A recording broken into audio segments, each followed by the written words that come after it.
ਹੁਣ ਕੀ ਸੁਣ ਕੀਤਾ ਇਹਨੇ ਪਿਆ ਦਰਿਆ ਆਉਂਦਾ ਪਿਆ ਦਰਿਆ ਦੇ ਬਾਰੇ ਕੋਈ ਸੋਚਿਆ ਹੀ ਨਹੀਂ ਪਿਆ ਕਿਤੇ ਨਿਕਲੂ ਸ਼ਿਕਲੂ ਨੇ ਕੋਈ यार माते चलसा माते दे चलसा आ आंदा है इधर खादर चलसा खादा पे अगू काई शायद इंदा ही कोई नहीं थोड़े माते भाग चलिए को वाह वाह शायद पानी ਆਪਾਂ जाती ਸੁੱਕ ਤੇ ਰਹਿਣਾ ਕਰਨੀ ਤਾਂ ਆਪਾਂ ਆਦੇ ਹੱਥਾਂ ਪੈਰਾਂ ਨਾਲ ਹੀ यार नहीं बेहतर है आपा ही भाग चलिए यार ये तो दरिया लेंदा है आपा नु ਚਾਚਾ ਡੀਓਪੀ ਮੰਜੀ ਸੇ ਆਪਾਂ ਦੀ ਠਬਾਣਾ ਕੋਈ ਨਹੀਂ ਭਾਵੇਂ ਛੂਆ ਰਵੇਂ ਤੇ ਭਾਵੇਂ ਨਾ ਰਵੇਂ ਦਰਿਆ नहीं भाई दरिया आंदा पिया दरिया ਆਈ ਡੇ ਤੇਲ ਵਾਹ ਕਿੱਡੇ ਬੰਨੇ ਹੀ ਨਹੀਂ ਇਹ ਤੇ ਖਤਰਾ ਹੈ ਦਰਿਆ ਦਾ ਤੇ ਹੁਣ ਆ ਤੇ ਆਕਾ ਨੇ ਪਾਣੀ ਆਂਦਾ ਪਿਆ बिस्मिल्लाहिर्रहमानिर्रहीम फ़ख्र सेठी यूट्यूब चैनल पर खुश आमदीद। जी नाजरीन, कैसे हैं आप? उम्मीद करते हैं आप अल्लाह ताला के फजल करम से ठीक होंगे। नाजरीन,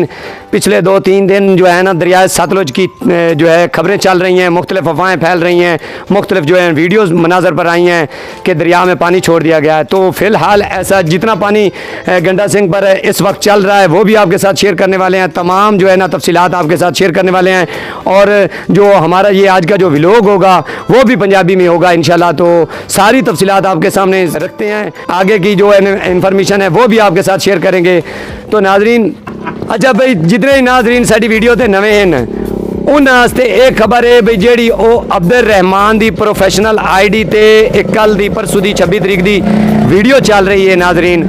ओ वीडियो उत्थों दा मुकामी है या उस दरिया की जगह ते गंडा सिंह के आस पास का रहने वाला एक आम शहरी है,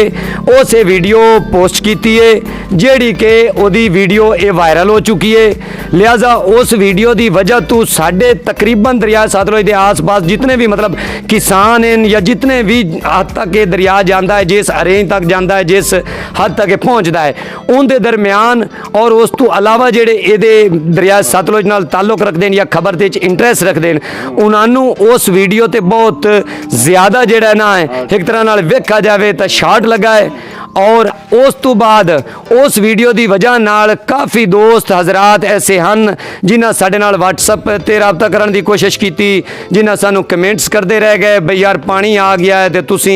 हर दफ़ा जेड़ा ना साल दे विच इन्फॉर्मेशन देंदे हो तो पानी की की सूरत हाल है सानू ये दसो। तो लिहाजा कल जदों वीडियो वायरल होती है कल सदर फोन आया है, कल मेरे देर काफ़ी फोन आए मैं उन्होंने सुन नहीं संगा और मैं इसकी तफसीलात तक पहुँचते उस तो बाद अज जेड़ा है ये मैं वीडियो पोस्ट करता पिया उन्होंने जेड़े इस दरिया को समझी बैठे हैं भाई दरिया आ गया है, दरिया च फ्लड आ रही है। तो भाईजान इहो जी कोई गल नहीं है, ना अजे तक कोई पानी की ऐसी खबर है, ना कोई ऐसी तफसीलात दी गई, ना किसी पाकिस्तानी इदारे नूं ज़ाहिर है अगर पाकिस्तानी इदारे तो वह भी तो काम कर रहे हैं, उन्होंने तो भी आपको कोई थोड़ा घना तो भरोसा हो सी सही, चलो किसी को थोड़ा हो सी किसी को घना हो सी, लेकिन पाकिस्तान के इदारे तो हैं ना जेड़े काम कर रहे हैं। उन्होंने भी अगर वेखा जाए तो स्क्रीन तो तुहानूं मैं विखा देसा, मैं स्क्रीन तो तुहानूं नज़र आ रही हो सी FFD की रिपोर्ट, उहदे मुताबिक गंडा सिंह ते पानी सिफर चल रही है, सुलेमान की ते तकरीबन 2600 और हैड इस्लाम ते भी सिफर चल रहा है, हैड इस्लाम भी बंद है।